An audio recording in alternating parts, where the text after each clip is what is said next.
ہم سب بہت دکھی ہیں یہاں پر ریڈیو پاکستان کی جو عمارت ہے وہاں پہ آ کے، یہ وہ تاریخی عمارت ہے جہاں پر پاکستان بننے سے پہلے ریڈیو کا نظام موجود تھا، اور یہیں سے لاہور سے بھی، پشاور سے بھی 13 اور 14 اگست 1947 کو پاکستان کی آزادی کی صدائیں بلند ہوئیں اور پوری دنیا کو اس تاریخی سینٹر سے بتایا گیا کہ پاکستان الحمدللہ مارز وجود میں آ چکا ہے۔ حضرت قائد اعظم کی عظیم تحریک کے نتیجے میں اور لاکھوں مسلمانوں کی قربانیوں کے نتیجے میں، میں سمجھتا ہوں کہ 9 مئی اور 10 مئی کے دوران جو دلخراش واقعات رونما ہوئے، اس نے پاکستان میں بسنے والے 23 کروڑ عوام کو شدید دلی صدمہ پہنچایا اور غم اور غصے کی ایک شدید لہر پورے پاکستان میں آنن فانن اس کی لہریں پھیل گئیں۔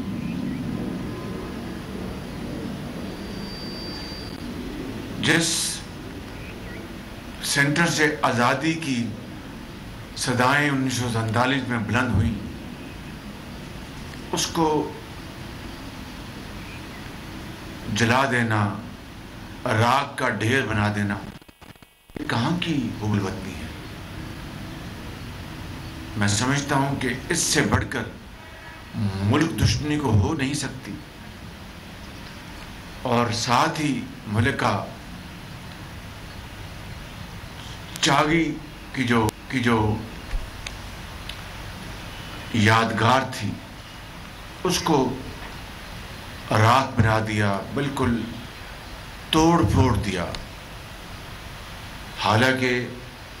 یہ یادگار پاکستان کی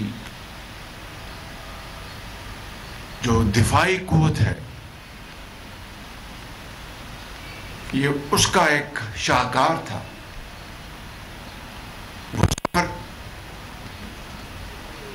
جو 1973 یا 74 سے جس کا آغاز ذوالفقار علی بھٹو مرحوم سابق اعظم نے شروع کیا، اس کا آغاز کیا، اور جس کی انتہا 28 مئی 1998 میں ہوئی، اور اس دوران تمام حکومتوں نے اس عظیم دفاعی پروگرام کے لیے اپنا حصہ ڈالا، وسائل دیے، توانائیاں دیں، محنت کی، عرق ریزی کے ساتھ، ایک کمٹمنٹ کے ساتھ، اور الحمدللہ پاکستان کو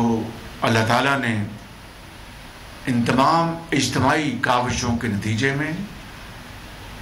ایٹمی قوت بنایا، اور قیامت تک دشمن پاکستان کی طرف میلی آنکھ سے نہیں دیکھ سکتا۔ اس مجسمے کو، اس کو آگ لگا دی۔ اس سے زیادہ کوئی ملک دشمنی ہو سکتی ہے؟ میں سمجھتا ہوں کہ آج ہم سب یہاں پر بہت دکھی دل کے ساتھ موجود ہیں، اور اس پشاور ریڈیو پاکستان میں جب آزادی کی صدائیں بلند ہوئیں تو آپ سب کو ظہور اظہر کا نام یاد رہنا چاہیے، مصطفیٰ حمدانی کا نام یاد رہنا چاہیے، اور یہ وہ لوگ ہیں جو کہ تاریخ کے اوراق میں ہمیشہ یاد رکھے جائیں گے۔ یہاں پر جس طریقے سے جو آرکائیوز ہیں ان کو جلا دیا گیا، دنیا کی قومیں تو اپنی شناخت کو، تاریخی ورثوں کو وہ تو اپنی جان سے بھی زیادہ عزیز رکھتی ہیں تاکہ آنے والی نسلیں اس سے بہرہ مند ہوں، فیض یاب ہوں، اور یہاں پر آرکائیوز کو راکھ کر دیا گیا۔ کاش کہ وہ ڈیجیٹائز ہو چکی ہوتی، لیکن وقت نے ساتھ نہیں دیا۔ میں سمجھتا ہوں کہ اس سے زیادہ ملک دشمنی اور کوئی ہو نہیں سکتی۔ یہ اللہ تعالیٰ کا بے پایہ فضل و کرم ہے کہ صوت القرآن کا حصہ بچ گیا۔ یہ بھی اللہ تعالیٰ کا ایک نظام ہے، وہ دکھاتا ہے اپنے بندوں کو کہ کس طرح وہ جب چاہے وہ ہر اس چیز کو محفوظ کر لیتا ہے جس کو وہ چاہے، اور ہر اس چیز کو برباد کر دیتا ہے جس سے وہ ناراض ہو جائے۔ تو میں سمجھتا ہوں کہ اس ریکارڈ کا تباہ ہونا، 100 سالہ ریکارڈ کا تباہ ہونا، ہم نے خود اپنے ایک ورثے کو اپنے ہاتھوں سے راکھ کر دیا۔ یہاں پر میں جن اس انسٹیٹیوٹ کے، اس ادارے کے جو کارکنان ہیں، جو افسران ہیں، جو کام کرنے والے ہیں، میں ان کے حوصلے اور شجاعت کی دل کی گہرائیوں سے داد دینا چاہتا ہوں۔ اور ان دو نوجوانوں نے، عبداللہ اور نصیر نے، جس طریقے سے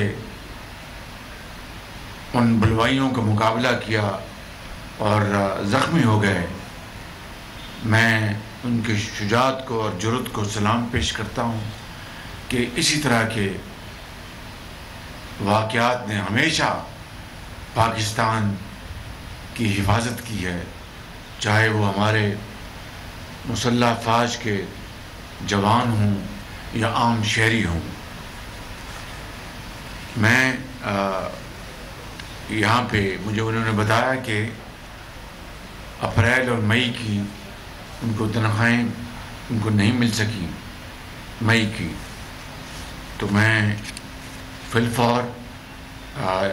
ان کی تنخواہوں کی ادائیگی کا اعلان کرتا ہوں، اور میں شکر گزار ہوں وزیر خزانہ کا کہ جنہوں نے یہ مجھے فرمایا کہ آج ہی اس کا وہ بندوبست کر دیں گے، اور انشاءاللہ یہ فنڈز وزارت اطلاعات کے ذریعے آپ کو انشاءاللہ اگلے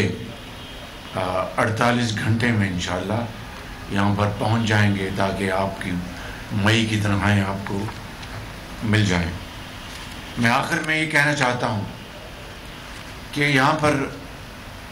میرا یہ جو دورہ ہے اور میرے تمام ساتھیوں کا، یہ محض